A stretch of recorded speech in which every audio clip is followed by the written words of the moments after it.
Makatora chingwa Jesu mukachimedura, mukatitorai mudyendo muviri wangu. Jesu matora mukombe mukati mavonga, ndochitendera nochitsva mune ropa rangu. Tinotora chingwa Jesu totarira imi, tinotora tidye icho tichifunga imi. Tinotora nomukombe tichivimba nemi, tinonwa kwauri tose tichifunga imi. Amen.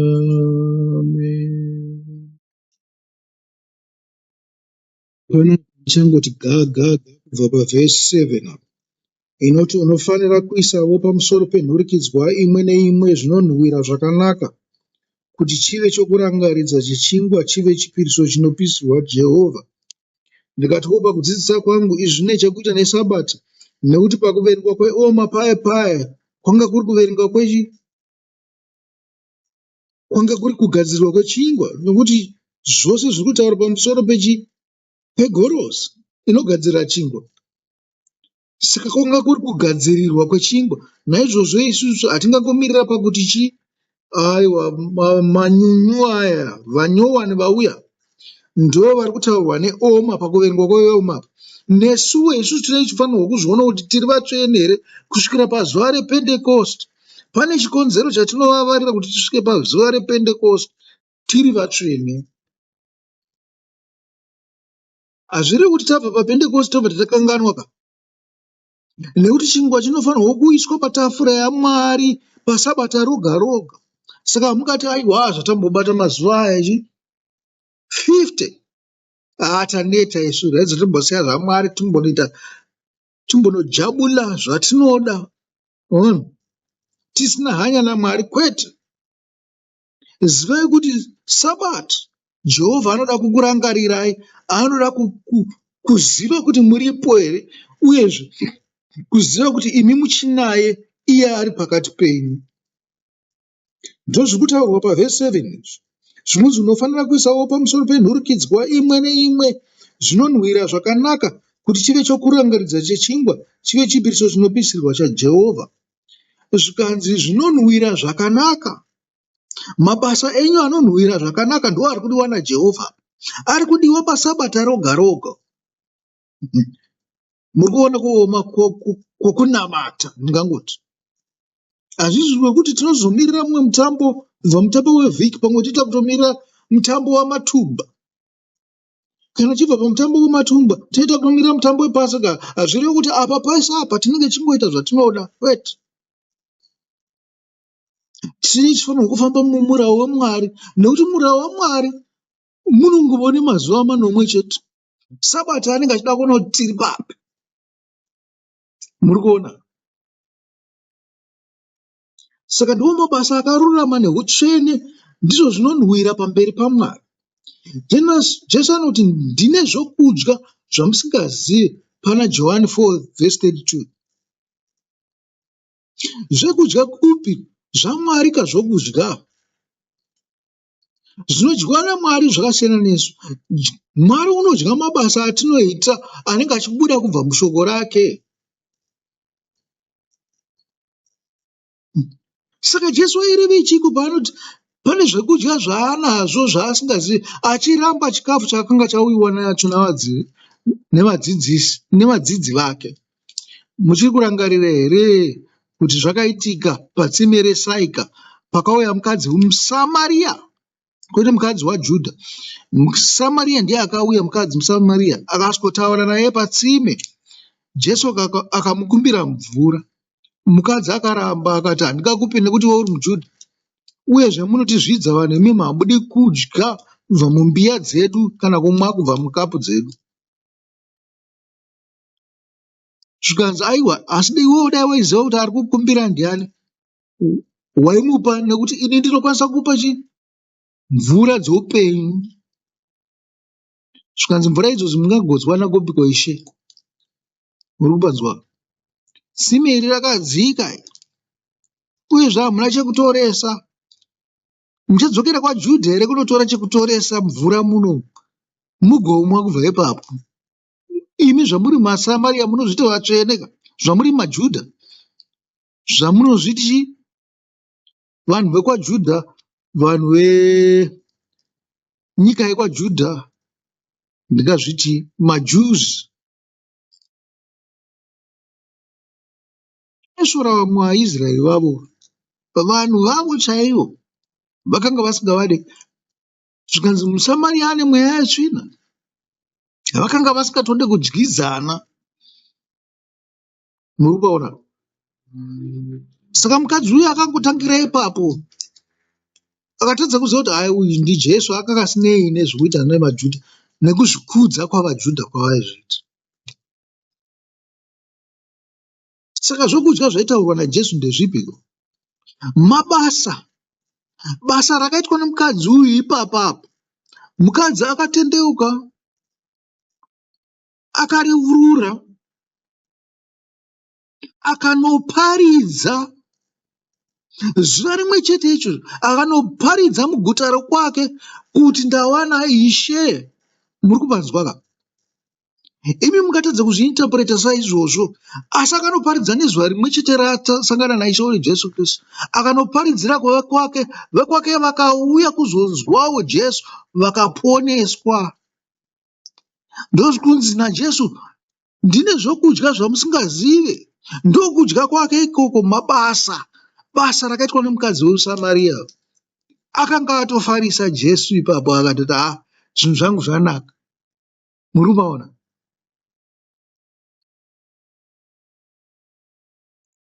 Dai basa iri rakaitwa naPita, zvasina nebasa zvanyanya, nokuti Pita waingoonekawo kunzi handiwo kwaJesu kana. Handifungi kuti Jesu wainyanya kufarisa.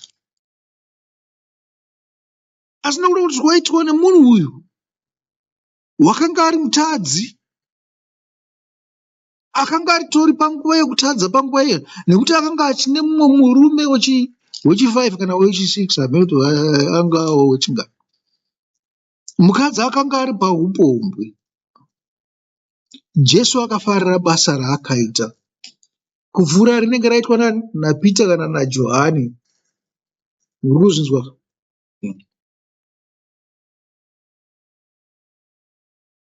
Naizvozvo kudya kwakauya navadzidzi haana kukuramba, asi akati anoda zvitsva. Tadzokera paya ka, pazvitsva, pamutambo wezvingwa zvisina mbiriso. Mabasa avadzidzi akanga akanaka, asi kana tichifamba naJesu mumurau waJehovha, tichifamba nenzira dzaanotidzidzisa, tichava sengirozi tichiri pasi pano. Muri kuzvinzwa? Ndomutsauko uripo pakati pana Pita nomukadzi weSaika, mukadzi muSamaria. Uyu mukadzi muSamaria zvitsva izvi. Muri kuzvinzwa?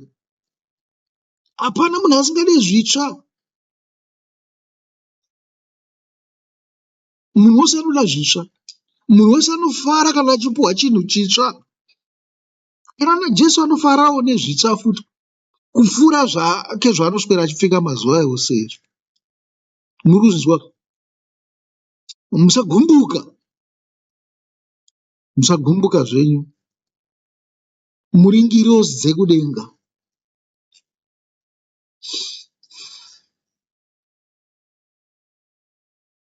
Asi makwayana matsva akaita semukadzi uyu muSamaria weSaika, Mwari wedu ari kumusoro unopemberera pamusoro pawo. Savatendi vanorangarirwa naJehovha zuva rimwe nerimwe sechingwa chiri patafura, ngatibure zvitsva kuti tipembererwewo, tirangarirwewo naMwari. Muri kupanzwa? tinofanira kubura zvitsva. Imi mungazviti mukutaura kwenyu kwechifana vechidika, mungazviti maybe we need to be inventive, to think outside the box, kuuya nenew ways dzekumurumbidza nenew ways dzekumufadza nadzo. Muri kubanzwa ka? Munenge musina kutadza, munenge musina kutombotadza nokufunga kudaro, asi makangoramba muchiti takatendeuka, mongoramba muchimbouya nezvinhu zvitsaro. Kana zvinhu zvitsaro, akomana, chingwa chimwe chete chingagare patafura kwenguva yakareba seiko chisina kuipa kushata. Mhedzisiro yacho ndeyekuti chingwa icho chisisadyike. Naizvozvo tinofanirwa kuramba tichiimpuruvha nokuwedzera kutenda kwedu.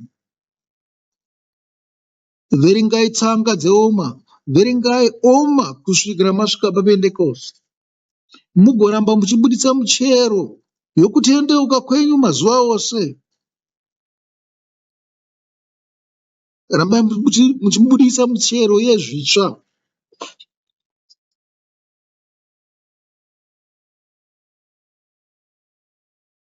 Handidi zvangu kuti tiwanzokompeya kana kusarudza pakati pezvitsva nezvitsaro, nekuti munopedzisira maita mumwe mufungo yakangodaro daro nezvamunopedzisira mataura ipapo. Zvinozotibvisa pana Mwari. Nekuti ndakakusiyirai basa iri ndokuzivai kuti mutipewo mufananidzo pakati pezvitsaro nezvitsva, munopedzisira matiisa pamwe vanhu pasingaiti.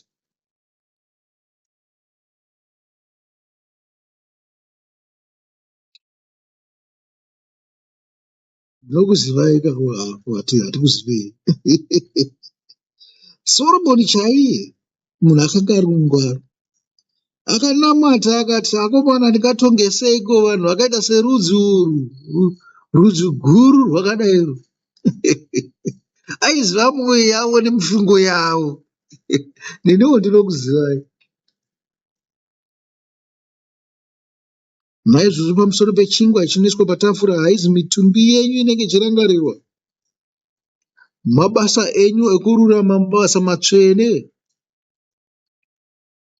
kunyanya mabasa asina mbiriso, mabasa eutsvene.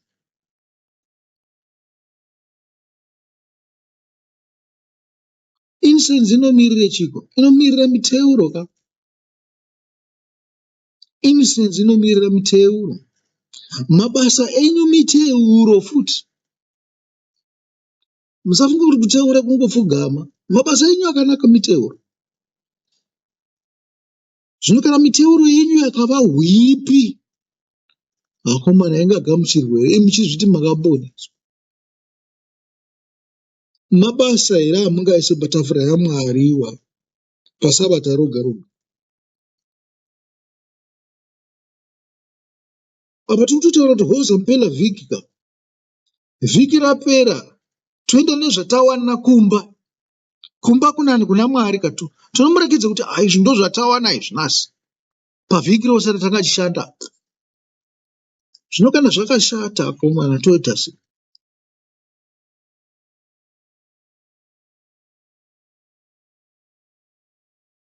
Mabasa enyu miteuro inokupupurirai musati mapfugama kuti mise minamato yenyu kuna Mwari.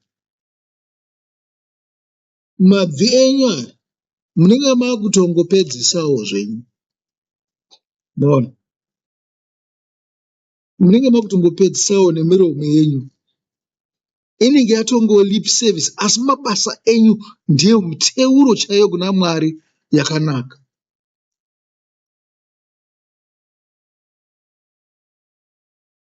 Munoziva kuti Mwari anopemberera pamusoro pamabasa enyu ane mbiriso here? Ndambenge chini chakupai mufananidzo. Makatarisa mutambo wemavhiki, pane zvingwa zvinoendeswa kuna Mwari zvinenge zvine mbiriso, nyange zvazvo zvichizodyiwa navaprista, asi zvaenda kuna Mwari. Nedzimwewo nguvawo pane paanogamuchira zvine mbiriso. Muri kuzvinzwa? Jesu wakataura kuti mungwarire mbiriso yavaFarisi, ngwarirai. Vanotanga vari kutaura zvine musoro kaivo vachikurashai.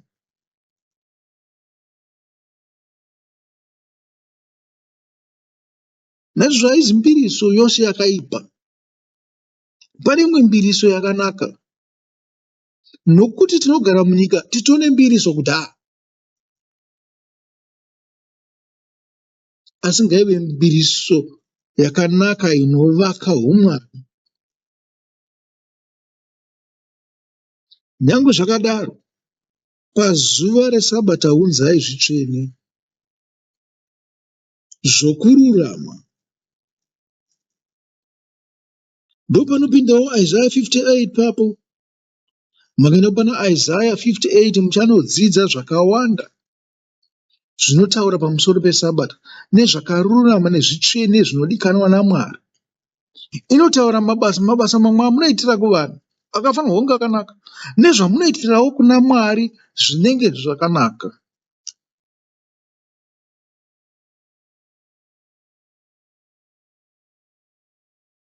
Asi pamusoro pezvose, ndichizviunganidza zvose ndichizvisa pamwe chete, ndinoona kuti kukudza Mwari nokuteerera nokuva norunyararo ndizvo zvinodikanwa naMwari pazuva reSabata. Zvikanzi zvingwa izvi zvaimbova zvaAroni, asi mazuva ano zvaaniko?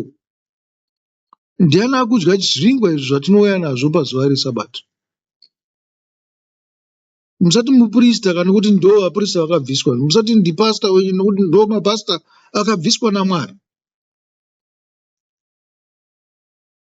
Kana vadzidzi vaJesu vanga vasingadyi zvingwa izvi, saka zvakudyiwa naaniko? Zvakudyiwa kudenga kava, hazvichadyirwa pasi pano. Zvingwa zvatinoenda nazvo paSabata, pazuva reSabata roga-roga, hazvichadyiwa navanhu vapasi. Ndezvemweya, zvakudyiwa kudenga. Naaniko? Mumwe ndiani? Zvifungei pachenyu.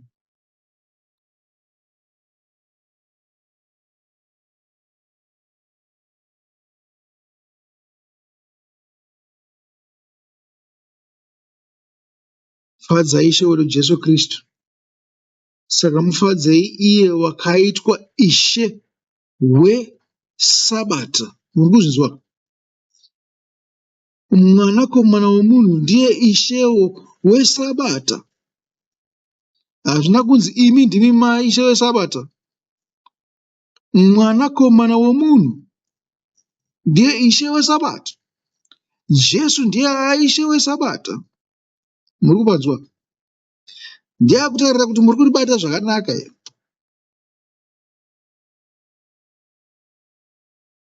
Meso ake haabve paSabata. Saka musazvinyengere zvenyu muchiti aiwa maSabata haachakosha. Asi ini ndinotiwo musazvinyengere futi muchifunga kuti maSande haachakosha.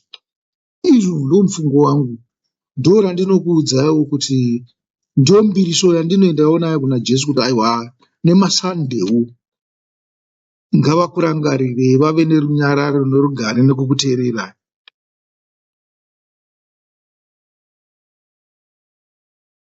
Onai kuti maita zvakanaka pazuva reSabata, zvinodikanwa naMwari, muzoseredzera pazuva reSande.